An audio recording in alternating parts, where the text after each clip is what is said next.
El polvo se había adherido a su piel, una segunda capa de desesperanza gris que penetraba en cada poro. Cada grano era una derrota, un recuerdo de pasos dados hacia ninguna parte, de promesas que se desvanecían en el calor del mediodía como espejismos sobre la tierra agrietada. Elías, porque ese era su nombre, aunque hacía tiempo que había dejado de importarle, se dejó caer al borde del camino.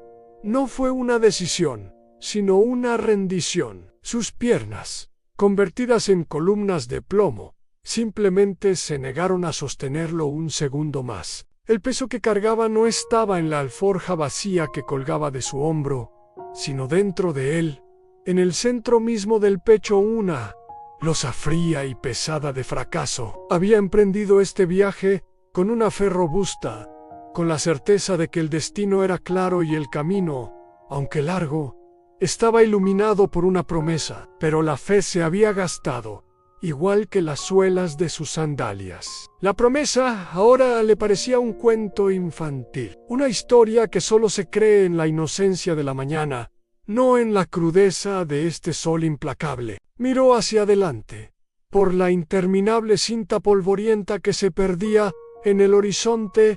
Y no vio nada, ni esperanza, ni destino, ni propósito, solo más camino, y ya no le quedaba nada para recorrerlo. Cerró los ojos no para dormir, sino para desconectar del mundo, para aislarse del silencio abrumador que resonaba con el eco de sus propias preguntas sin respuesta. ¿Por qué?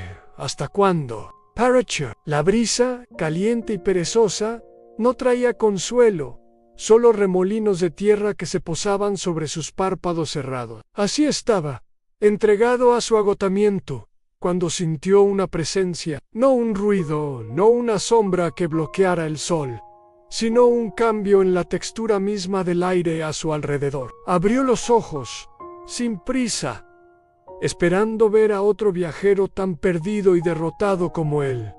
Pero no era un viajero. La figura estaba sentada a su lado, como si siempre hubiera estado allí, como si fuera una roca más en el paisaje que él, en su ceguera por la fatiga, no hubiera notado. No había nada extraordinario en su apariencia. Vestía ropas simples, del color de la tierra, y su rostro estaba curtido por el sol y el viento, como el de cualquier campesino o pastor, pero sus ojos eran profundos, de una calma absoluta, y parecían contener toda la frescura de la noche en el desierto. En sus manos sostenía un odre de agua, simple y viejo, de cuero gastado. La sed del camino es más que de agua, dijo la figura, y su voz no era áspera, sino serena, como el sonido de un arroyo lejano que de repente se hace cercano. No era una pregunta.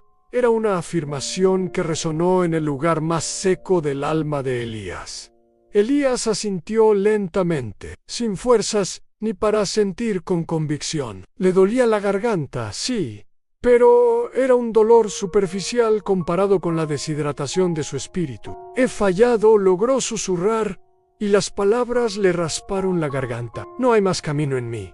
El desconocido no le contradijo, no le dio discursos motivadores, ni le recriminó por su debilidad. Simplemente alargó el odre hacia él.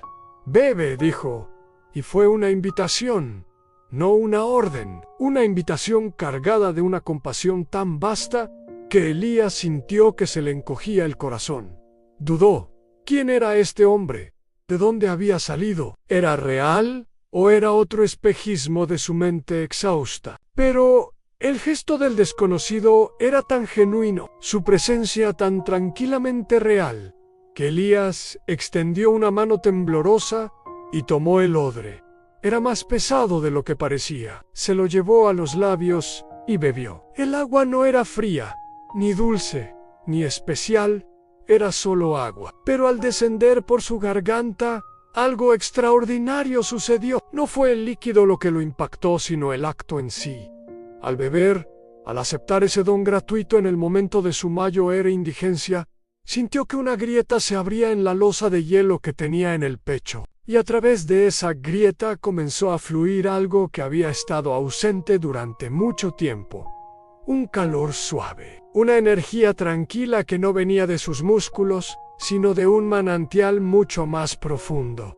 El desconocido comenzó a hablar. No eran sermones ni lecciones complicadas, eran palabras simples, directas, que parecían hechas a medida para las grietas de su alma. Habló de semillas que mueren bajo la tierra antes de dar fruto. Habló de senderos que parecen perderse, solo para encontrar un atajo que el caminante desconoce. Habló de un padre que cuenta cada cabello de la cabeza de sus hijos, que ve la caída del gorrión más insignificante, y que por tanto no podía estar ajeno a cada paso, cansado a cada lagrimau, nudeja humadau, a cada suspiro de agotamiento de Elías.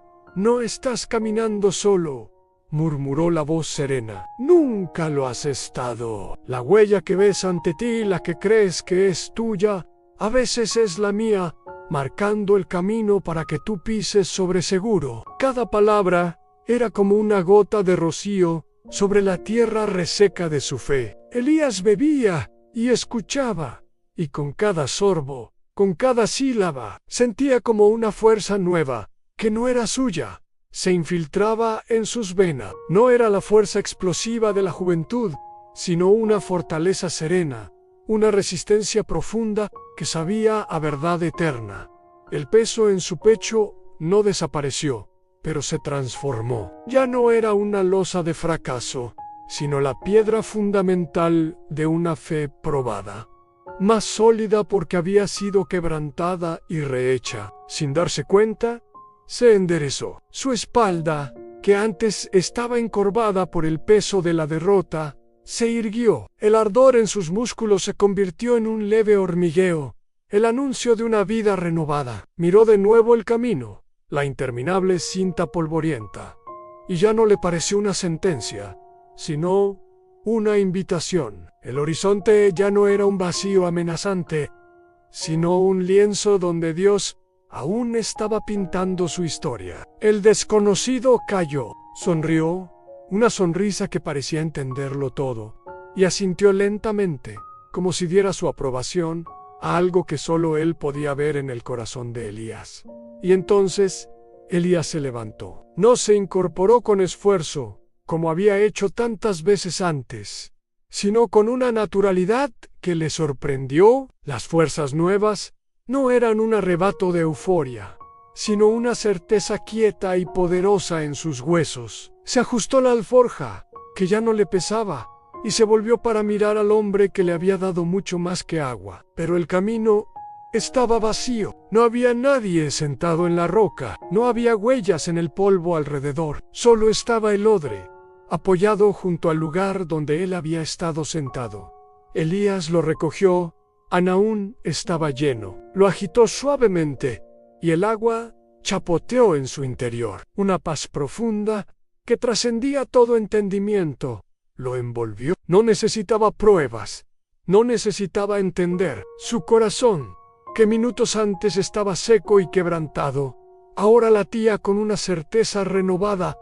Dios no solo estaba en el destino prometido, estaba en el camino, estaba en la encrucijada del desaliento. Se sentaba a tu lado en el polvo, justo cuando creías que no podías dar un paso más, y te ofrecía el agua viva de su presencia. Con una respiración profunda que ya no le dolió, Elías echó a andar. El sol seguía siendo el mismo, el polvo seguía volando, el camino seguía siendo largo, pero nada era igual, porque él era diferente. Ya no caminaba con la arrogancia de quien cree que puede solo, ni con el terror de quien se siente abandonado. Caminaba con la humilde confianza de quien sabe que es acompañado. Cada paso era una oración, cada respiración acto de fe. Había aprendido la lección más profunda.